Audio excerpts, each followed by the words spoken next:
অনেক দিন ধরেই মন চাচ্ছিল যে একটু ওই যে পোলাও রোস্ট খাই। তো অফিসিয়াল কাজে ছিলাম হচ্ছে হলো বয়রায়।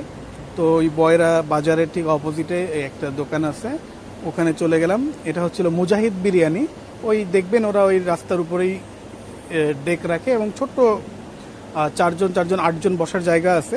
তো এই যে দেখতে পারতেছেন, আমরা ব্রয়লার চিকেন দিয়ে একটা পোলাও প্লেটার নিয়েছিলাম, সাথে একটা ডিম ছিল। আর এটার প্রাইস পড়ছিল টোটাল 130 টাকা।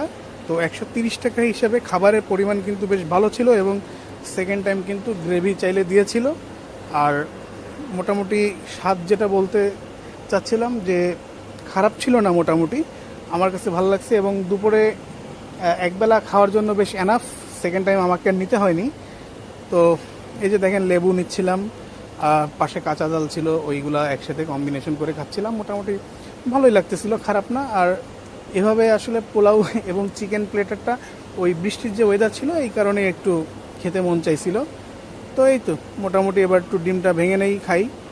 তো এই খুবই সাধারণ একটা খাবার। এটার যদি রেটিং করতে যাই তো আমার টেস্ট বার্ড অনুসারে এটাকে আমি দিব 7.5 আউট অফ 10। বিকজ এটা কিন্তু আরও একটু ভালো হতে পারতো। তবে এর আরও অনেক ধরনের বিরিয়ানি পাওয়া যায়, চিকেন বিরিয়ানি, গরুর বিরিয়ানি, তেহারি। তো আপনারা চাইলে সেখানে যেতে পারেন, খেতে পারেন। খারাপ না, দেখলাম বেশ ভালোই ভিড় থাকে সবসময়। এবং